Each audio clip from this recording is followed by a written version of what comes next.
Hello guys, tech simple and easy. ඔයාලව සාදරයෙන් පිළිගන්නවා. අපි අද ඔයාලට කියලා දෙන්න යන්නේ ඔයාලට හැමතිස්සෙම ප්‍රශ්නයක් වෙනවා නේද? අප්ඩේට් එකක් එහෙම කරන්න ගියාම කොච්චර ලාවක් යනවද? අප්ඩේට් එකක් කරන්න ඔයා PC කොන් කරලා එතනට ඉන්න ඕනද? තවදුරටත් ඕනේ නැහැ. මම ඔයාලට මේක කියලා දුන්නාට පස්සේ ඔයා අප්ඩේට් එක වෙන්න දාලා PC එක කොහොම තියලා යන්න පුළුවන්. ඒක ඔටෝමැටිකලි ෂට් ඩවුන් වෙනවා. ඔයා මීට කලින් ඉඳලා හිටියේ නේද? හරිම easy. කොච්චර easy ද කිව්වොත් මම මේක කියලා දුන්නාට පස්සේ ඔයාලා මටත් උගන්වන්නයි. හොඳටම බලාගෙන ඉන්න. ඉස්සෙල්ලම අපි ඔප්ෂන්ස් දෙකක් තියෙනවා. එක ඔප්ෂන් එකක් තමයි අපි Windows R එක ඔබලා run එක ආවට පස්සේ අපිට run එකේ ගහන්න පුළුවන් shutdown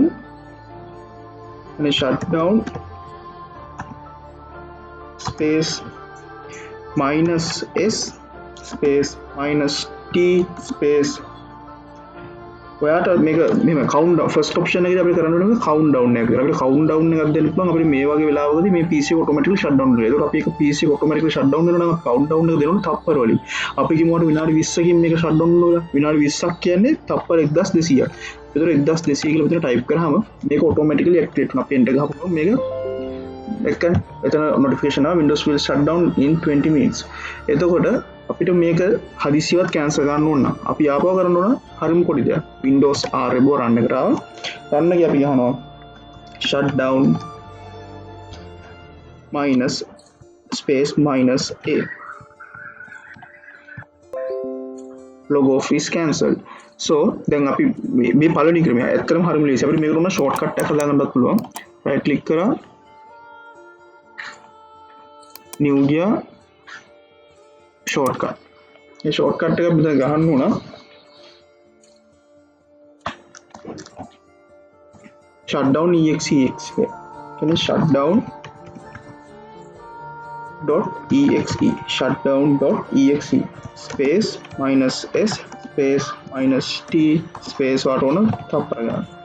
දාලා අපිට තියෙන මෙච්චරයි. next අපිට ඕන මේක rename කරගන්න පුළුවන් shutdown within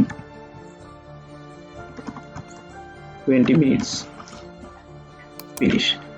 හරිම ලේසි. මේකට විතර අපිට ඕන නම් icon එක change කරගන්නත් පුළුවන්.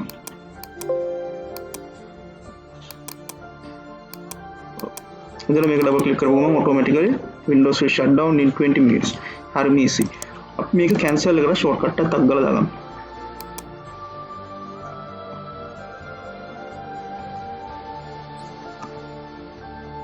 space -a තප්පර ගන්න. sorry no need of තප්පර sorry. shutdown cancel.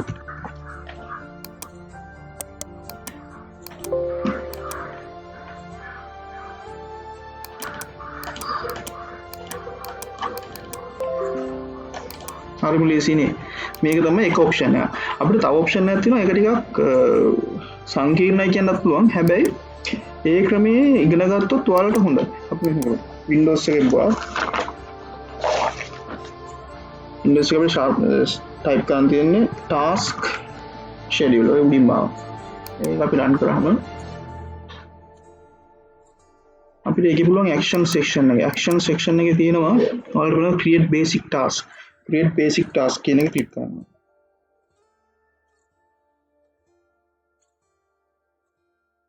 හරි.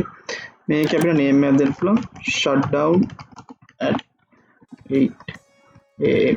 ශ්‍රී ලංකාවෙන් අපිට night time එක කරන්නේ 8 am. අපිට ඇය 12ට මේක on එකට දැම්මොත් එමු උදේ 8 වෙනකොට ඔයාලා ඇත්තටම නිදා ගන්න මිනිස්සෙක් නම් ඔයාලා ඇත්තටම නිදා ගන්න කෙනෙක් නම් ඔයාලට පුළුවන් automatically මේක 8 වෙනකොට shutdown වෙන්න හදන්න.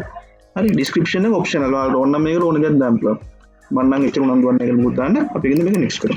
මේක ඔයාලට පුළුවන් සතිපතා, දිනපතා, මාසපතා හරි එකපාරක් වෙන්න මේක on කරන්න. මේක ඇත්තටම daily මගේ ගෙදර PC එකේ මම දැන් මේ laptop එකෙන් වල මේ වැඩ කරන්නේ. මගේ ගෙදර PC එකේ මම කරන්නේ daily මේක දානවා. එතකොට ඇත්තටම අපේ ගෙදර කට්ටියට පුළුවන් රෑ 12ට මේක shutdown වෙන්න මේ on එකේ තියලා මොනවද night time data වලින් film එකක් කරලා TV series එකකට download කරන්න දාලා උදේ 8 වෙනකොට automatically මේක off වෙලා යනවා. හරි.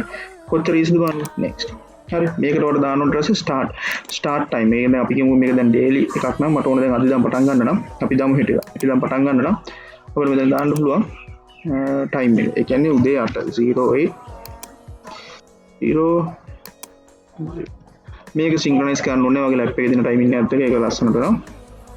so next කිසි මේ දාන්න ඕන ටාස්ක් එක මොකක්ද ටාස්ක් එක කියන්නේ start a program නැත්තම් මේ ඊමේල් එකක් යවන්න ඕන දෙයක් කරන්න පුළුවන් මේක හොඳම දේ තමයි start a program මම මේක සංකීර්ණ වුණාට ඉගෙන ගත්තොත් ඔයාලට වටනවා so මේකේ program script එකට මේක වල browse කරලා මෙතන exe එක ගන්න පුළුවන් නැත්තම් මම කරන්නේ shutdown කියන එක ගහුවා මෙතන ආගියුමන්ට් එකක් ඇඩ් කරනවා මට මතකද ඉස්සෙල්ලා අපි ගහුවා ඒ වගේම තමයි s space slash f space slash t space 0 එතකොට ඔච්චර ඊට පස්සේ මේක අපි optional level කරන්න ඕනේ next කරා shutdown at 8 am daily at 8 am every day start program sft0 ඒ කියන්නේ මේක automatically මේක execute කරනවා කියන්නේ හැමදාම උදේට මේක shutdown වෙනවා finish කරන්න ඉතලා දැක්කන් ඒක හරිම easy එතකොට ඒ වෙලාවට time එකක් කරනවා නම් අර එතකොට ඇවිල්ලා ඔයා මේ time down එකට ගන්නේ count down එකට යනවා හරි මම හිතනවා ඔයාලට මේක ගොඩක් උදව් වෙන්නද කියලා වීඩියෝ එක බලලා සපෝට් එකක් වුණා නම් subscribe button එක බලලා bell icon එක click කරලා එහෙනම් අපි ආයෙ හම්බෙමු